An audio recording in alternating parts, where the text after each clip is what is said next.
गणेशाय नमो नमः। स्वयं विष्णु भगवान राम भई कसरी जन्म लिनुभयो, आज यस विषयमा प्रसङ्ग गरिनेछ। राम भगवान कौशल्याको कोखमा पवित्र गर्भ धारण गर्नुभएको थियो। हजारौं मानिस र सयौं ऋषिहरूको सामुन्ने दशरथ राजाले यज्ञ लगाउनु भएको थियो। यज्ञबाट अग्नि देवता प्रज्वलित भई अग्निको बीचबाट अग्नि देवताले दशरथ राजालाई पायस दिनुभयो र अग्नि देवताले तिम्रो 3टी पत्नीलाई बाँडिदिनु पनि भन्नुभयो र अग्नि देवता अन्तर्ध्यान हुनुभयो। श्रीराम, भरत, लक्ष्मण, शत्रुघ्न शारीरिक सम्बन्धबाट गर्भधारण भएको होइन, उहाँहरू पवित्र गर्भधारणबाट जन्म लिनुभएको थियो। राम विष्णु भगवान हुनुहुन्छ। विष्णु भगवानको अंश भरत, शत्रुघ्न, लक्ष्मण हुनुहुन्छ। भरत विष्णु भगवानको देब्रे हातको शङ्ख हुन्। शङ्खलाई हामी विष्णु भगवानको प्रतीकको रूपमा मानिन्छ। भरत नै विष्णु भगवानको शङ्खधर हुनुहुन्छ। शत्रुघ्न विष्णु भगवानको दाहिने हातको सुदर्शन चक्र हुनुहुन्छ। सुदर्शन चक्र शालिग्रामको रूपमा विष्णु भगवानको प्रतीकको रूपमा मानिन्छ। लक्ष्मण विष्णु भगवानको शय्या शेषनाग हुनुहुन्छ।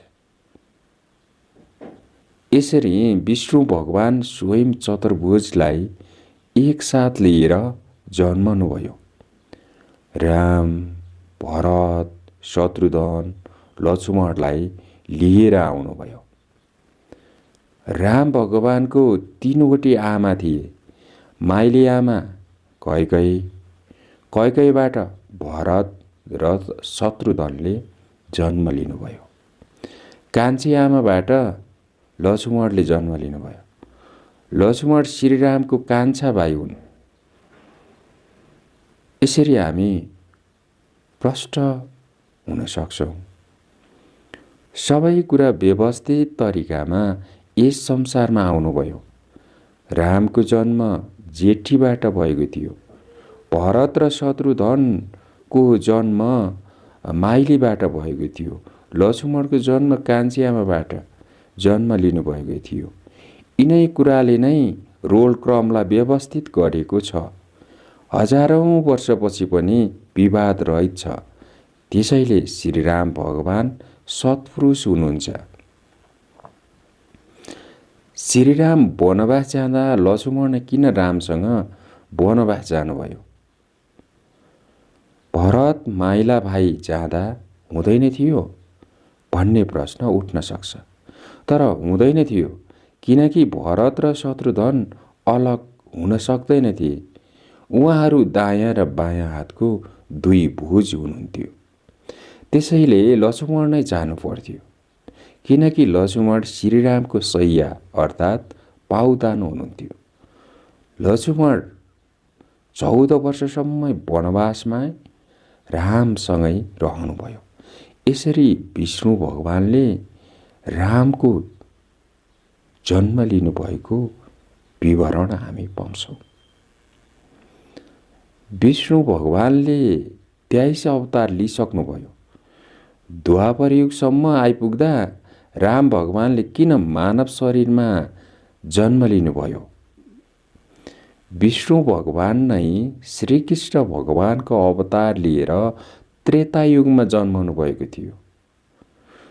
श्रीकृष्ण भगवानले धर्म र अधर्मको नीति नियम बसाल्न राजा र राज्यको नीतिले नै संसार चल्छ भनेर सिकाउन श्रीकृष्ण भगवानले जन्म लिनुभयो। दुखीहरूको भार उठाउन, दुष्टहरू नाश गर्न श्रीरामले द्वापर युगमा अयोध्यामा जन्म लिनुभयो। देवता र मानवमाथि राक्षसहरूले अत्याचार गरेको थियो।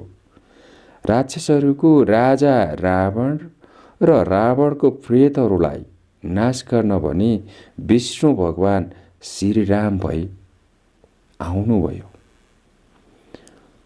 राम राज्यपछि मात्रै मानिसहरूले सजिलैसँग श्रीहरिनारायणको उपासना गर्न सके।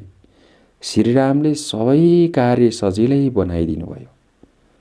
त्यस समयमा भगवानसँग दर्शन पाउन ठुलो यज्ञ लगाउनु पर्ने थियो। ऋषिमुनिहरू र राजाहरूले मात्रै त्यो कार्य गर्न सक्थे।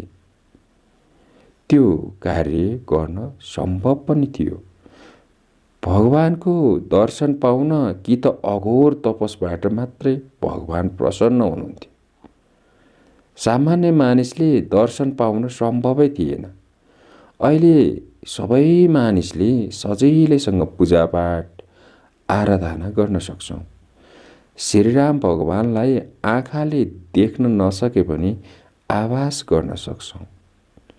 अनि श्रीराम भगवानको पूजापाठ जप तप जसले गर्छ उसैले मोक्ष प्राप्त गर्नेछ भनी रामायणमा बताएको छ। त्यसैले हामीले प्रभु श्रीरामको हर दिन सत्सङ्ग र आराधनामा भाग लिइराख्न सक्छौँ। जय श्रीराम।